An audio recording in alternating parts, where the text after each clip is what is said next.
ಭಾರತದ ಜನರು ಪ್ರಧಾನಿ ಮೋದಿಯವರ ಆಡಳಿತದಲ್ಲಿ ಭ್ರಮೆಯಲ್ಲಿ ಬದುಕುತ್ತಿದ್ದಾರೆ ಎಂದು ಹಣಕಾಸು ಸಚಿವೆ ನಿರ್ಮಲಾ ಸೀತಾರಾಮನ್ರ ಪತಿ ಪರಕಾಲ ಪ್ರಭಾಕರ್ ಹೇಳಿದ್ದಾರೆ.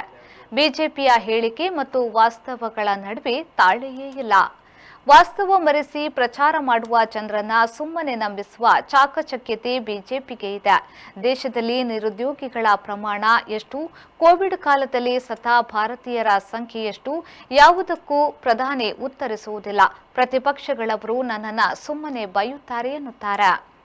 ಮಂದಿರ ಉದ್ಘಾಟನೆಗೆ ಕೋಟಿಗಟ್ಟಲೆ ವೆಚ್ಚ, ತಿಂಗಳಲ್ಲೇ ಪ್ರಚಾರ, ಅದು ಸದ್ಯದ ಆದ್ಯತೆಯ ವಿಚಾರವೇ ಅಲ್ಲ.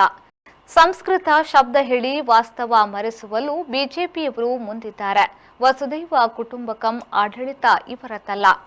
ಪಾಕಿಸ್ತಾನದ ಏಜೆಂಟರು ಭಾರತಕ್ಕೆ ಅಪಾಯ.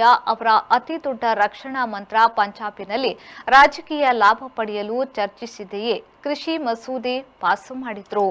ಹಸಿವಿನ ಸೂಚ್ಯಂಕದಲ್ಲಿ ಭಾರತ 142ನೇ ಸ್ಥಾನದಲ್ಲಿದೆ. ಬಡತನ ಓಡಿಸಿದ್ದೇನೆ ಎನ್ನುತ್ತಾರೆ. ಹೆದ್ದಾರಿ ಇತ್ಯಾದಿ ಮಾಡಿದ್ದು 1 ಕಿಲೋಮೀಟರ್, ಪ್ರಚಾರ 4 ಕಿಲೋಮೀಟರ್ದ್ದು. ಅದು ಜಾಲತಾಣಗಳಲ್ಲಿ ಎಂಬಿತ್ಯಾದಿಯಾಗಿ ಪರಕಾಲ ಪ್ರಭಾಕರ್ ಬೆಂಗಳೂರಿನಲ್ಲಿ ಹೇಳಿದ್ರು. ಜಾತೀಯತೆ ಹರಡುವವರಿಗೆ ದೊಡ್ಡ ದೊಡ್ಡ ಸೇನೆಗಳು ಇವೆ. ಜಾತ್ಯತೀತರು ಅಂತ ವ್ಯವಸ್ಥೆ ಹೊಂದಿಲ್ಲ ಎಂದು ಸಹ ಪರಕಾಲ ಪ್ರಭಾಕರ್ ಹೇಳಿದ್ರು.